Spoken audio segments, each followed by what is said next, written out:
Hello friends, Shashi Agarwal channel के अंदर मैं doctor Shashi Agarwal welcome you all. आज का जो हमारा सब्जेक्ट है डैट इज मैक्रो इकोनॉमिक्स और यहाँ पे हम लोग करेंगे एमसीक्यू। ये एमसीक्यू जो है रेलेवेंट है for the student of +2 commerce, +2 economics, और उसी तरह ही जो बच्चे कॉम्पिटिटिव एग्ज़ाम की तैयारी कर रहे हैं उनके लिए भी ये रेलेवेंट है, UGC net economics.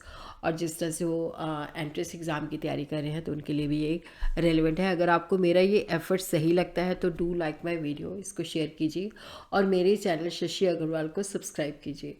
So this is my app Edusum app, जिसको आप गूगल प्ले स्टोर से बड़े आसानी के साथ डाउनलोड कर सकते हो। ये जो ऐप है commerce, economics and management students को काफ़ी सारा फ्री स्टडी मटेरियल और काफ़ी सारे फ्री मॉक टेस्ट प्रोवाइड करती है और काफ़ी सारे स्ट्रक्चर कोर्सेज भी अवेलेबल हैं। तो मैक्रो इकोनॉमिक्स का भी स्ट्रक्चर कोर्स यहाँ पे अवेलेबल है। तो पहला जो है identify the correct sequence of given in column 2 by matching them with respective column 1। तो यहाँ पे कॉलम 1 और कॉलम 2 का जो सही मैच है वो हमने करना है। जैसे मैक्रो है, नेशनल इनकम है, determination overall level of output है, माइक्रो इकोनॉमिक्स है।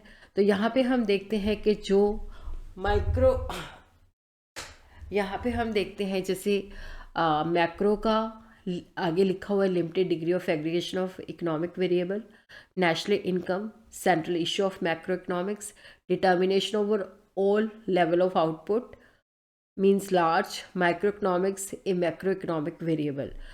तो इसका जो राइट सोल्यूशन है, this is the right solution. देखो, जब हम मैक्रो इकोनॉमिक्स की बात करते हैं तो इसका मतलब होता है लार्ज। नेशनल इनकम जो है एक मैक्रो इकोनॉमिक वेरिएबल है। मैक्रो इकोनॉमिक्स के अंदर हम पूरी इकोनॉमी की ओवरऑल इश्यूज़ को देखते हैं, जैसे प्राइस लेवल है, एग्रीगेट डिमांड इसका कंपोनेंट है। तो नेशनल इनकम जो है मैक्रो इकोनॉमिक वेरिएबल है। Determination overall level of output जो है that is the central issue of the macro economics. Micro economics के अंदर जो है लिमिटेड डिग्री ऑफ एग्रीगेशन होती है, क्योंकि जैसे हम इंडस्ट्री को स्टडी करते हैं that is the collection of forms, लेकिन मैक्रो इकोनॉमिक्स के अंदर जो डिग्री ऑफ एग्रीगेशन होती है वो ज़्यादा होती है। तो सेकेंड जो एमसीक्यू है that is macro economics is concern with what. Macro economics से हम क्या समझते हैं? The level of output of goods and services produce in the economy, the general level of price, GDP growth and all of these.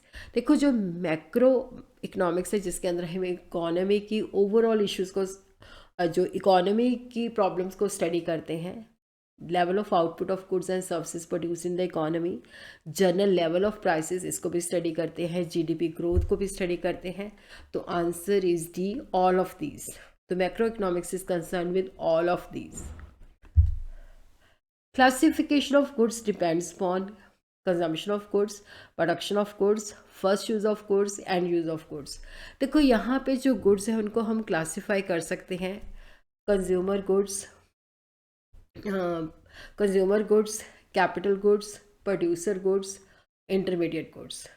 तो यहाँ पे जो goods की क्लासिफिकेशन है वो डिपेंड करती है एंड यूज़, कि हम उसको किस पर्पज़ के लिए यूज़ कर रहे हैं। तो क्लासिफिकेशन ऑफ गुड्स जो है that is done on the basis of end use of the goods.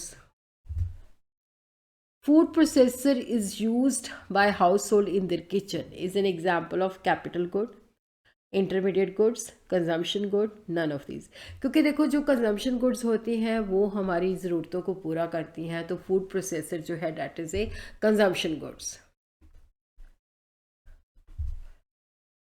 Income of the family is the example of which variable. Stock जो है टाइम के साथ नहीं कनेक्टेड होता है, एक पर्टिकुलर पॉइंट ऑफ टाइम के अंदर हमारे पास कितनी चीज़ें हैं। फ्लो जो है टाइम के साथ कनेक्टेड होता है। तो क्या इनकम ऑफ द फैमिली जो है स्टॉक भी है, फ्लो भी है, या नाइदर स्टॉक नॉट फ्लो भी है? तो राइट आंसर जो है डैट इज़ द फ्लो, क्योंकि इनकम जो होती है टाइम के साथ कनेक्टेड होती है, मंथली इनकम, ईयरली इनकम। ठीक है।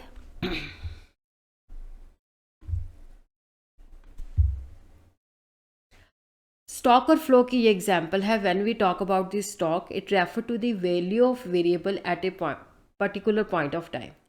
जैसे एक पर्टिकुलर पॉइंट ऑफ टाइम पे हमारी वेल्थ कितनी है, लेबर फोर्स कितनी है, कैपिटल कितनी है, बैंक डिपॉजिट कितनी है, distance between Delhi and Mumbai, that is also a stock, population of a country.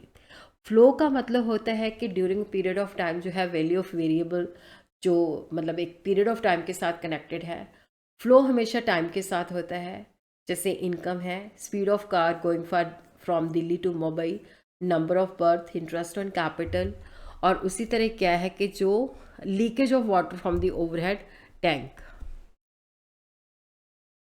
A car running between Delhi and Bathinda at a speed of 120 km per hour include only stock variable, only flow variable, both a stock variable and a flow variable, and none of these.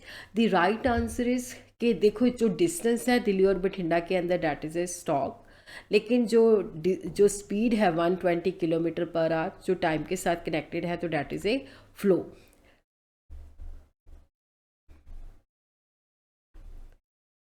Factor services render by the household to the firm lead to.